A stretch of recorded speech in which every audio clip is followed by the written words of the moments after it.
Hi hello welcome to my channel cook with Nisa UK ಫುಡ್ಗೆ ಸ್ವಾಗತ. ನಾನಿವತ್ತು ನನ್ನ ಫ್ರೆಂಡ್ ಮನೆಯಲ್ಲಿ ಮಾಡಿರುವಂಥ ಘೀ ರೋಸ್ಟ್ನ ತೋರಿಸ್ತಾ ಇದ್ದೀನಿ. ತುಂಬಾ ಟೇಸ್ಟಿಯಾಗಿರುವಂಥ ರೆಸಿಪಿ, ಬಟ್ ಸಿಂಪಲ್ಲಾಗಿ ತುಂಬಾ ಟೇಸ್ಟಾಗಿ ಮಾಡಿದ್ದಾರೆ. ಬನ್ನಿ ಅವ್ರ ಮನೆ ಸ್ಟೈಲಲ್ಲಿ ಯಾವ ಥರ ಘೀ ರೋಸ್ಟ್ ಮಾಡ್ತಾರಂತ ತೋರಿಸ್ಕೊಡ್ತಾ ಇದ್ದೀನಿ. Start ಮಾಡೋಣವಾ video. ಸ್ಟಾರ್ಟ್ ಮಾಡೋಕ್ಕಿಂತ ಮುಂಚೆ ಎಲ್ರಿಗೂ ಕೂಡ ನನ್ನ ಚಾನಲ್ನ ಸಬ್ಸ್ಕ್ರೈಬ್ ಮಾಡಿದ್ದಕ್ಕೆ ತುಂಬ ಥ್ಯಾಂಕ್ಸ್. ಇದೇ ಥರ ನನ್ನ ಚಾನಲ್ನ ಸಪೋರ್ಟ್ ಮಾಡಿ ನಿಮ್ಮ ಫ್ಯಾಮ್ಲಿ ಆ್ಯಂಡ್ ಫ್ರೆಂಡ್ಸ್ಗೆ ನನ್ನ ಚಾನಲ್ ಶೇರ್ ಮಾಡಿ.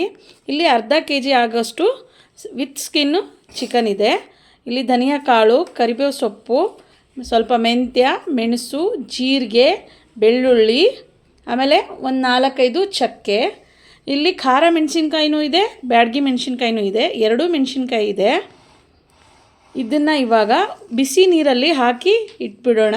ಎರಡನ್ನೂ ಕೂಡ ಬೇಯಿಸೋದೇನು ಬೇಡ, ಸುಮ್ಮನೆ ಬಿಸಿ ನೀರಲ್ಲಿ ಹಾಕಿ ಎತ್ತಿಟ್ಕೋಬೇಕು. ಇಲ್ಲಿ GRB ತುಪ್ಪ ತೊಗೊಂಡಿದ್ದೀವಿ.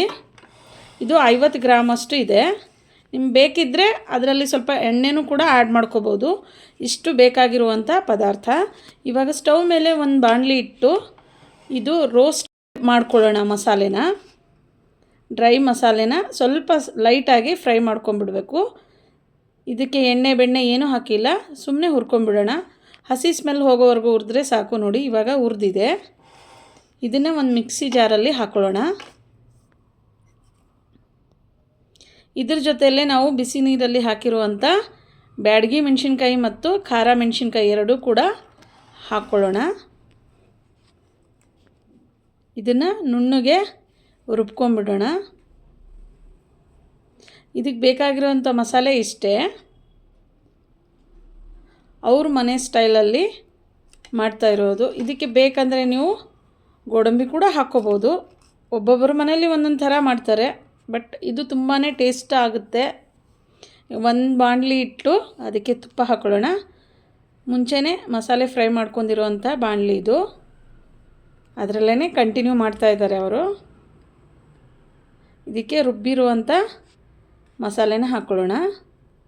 ಮಸಾಲೆ ಚೆನ್ನಾಗಿ ಎಣ್ಣೆ ತುಪ್ಪ ಬಿಡೋವರೆಗೂ ಫ್ರೈ ಮಾಡ್ಕೋಬೇಕು. ಯಾವಾಗ ಬಾಣಲಿ ಬಿಡ್ತಾ ಇರುತ್ತಲ್ಲ ಆವಾಗ ನಾವು ತೊಳೆದು ರೆಡಿ ಮಾಡಿ ಇಟ್ಟಿರುವಂಥ ಚಿಕನ್ನ ಹಾಕ್ಕೋಬೇಕು.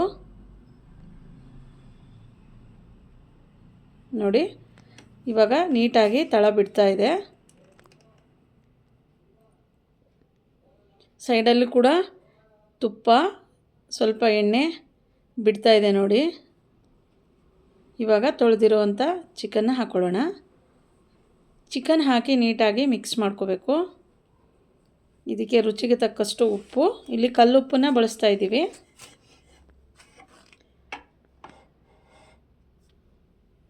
ಉಪ್ಪು ಹಾಕಿ ನೀಟಾಗಿ ಮಿಕ್ಸ್ ಮಾಡ್ಕೊಳ್ಳೋಣ. ಇದಕ್ಕೆ ನೀರು ಎಷ್ಟು ಬೇಕೋ ಅಷ್ಟು ಮಾತ್ರ ಹಾಕ್ಕೋಬೇಕು, ತುಂಬ ನೀರು ಹಾಕ್ಕೊಳ್ಳೋಕೆ ಹೋಗಬೇಡಿ. ಇದು 1/2 ಅವರಿಂದ ಒಂದು 3/4 ಅವರ್ವರೆಗೂ ಬೇಯಬೇಕು ಚೆನ್ನಾಗಿ. ನೀವು ಸ್ಲಿಮ್ಮಲ್ಲೇ ಇಟ್ಬಿಟ್ಟು ಬೇಯಿಸಿ, ಆವಾಗ ಚೆನ್ನಾಗಿ ಬೆಂದಿರುತ್ತೆ. ಇದಕ್ಕೆ ಮೇಲ್ಗಡೆಯಿಂದ ಸ್ವಲ್ಪ ಕರಿಬೇವಿನ ಸೊಪ್ಪನ್ನ ಹಾಕ್ಕೊಳ್ಳೋಣ. ಇವಾಗ ಕ್ಲೋಸ್ ಮಾಡೋಣ. ನೋಡಿ ರೆಡಿಯಾಗಿದೆ chicken ghee roast masala. Simple and ಟೇಸ್ಟಿಯಾಗಿರುವಂಥ ಚಿಕನ್ ಘೀ ರೋಸ್ಟ್ ರೆಡಿಯಾಗಿದೆ. ಒಂದು ಬೌಲ್ಗೆ ಹಾಕಿ ಸರ್ವ್ ಮಾಡಿ ತೋರಿಸ್ತಾ ಇದ್ದೀನಿ ನೋಡಿ. ಸಖತ್ತಾಗಿರುವಂಥ ಚಿಕನ್ ಘೀ ರೋಸ್ಟ್ ರೆಡಿ.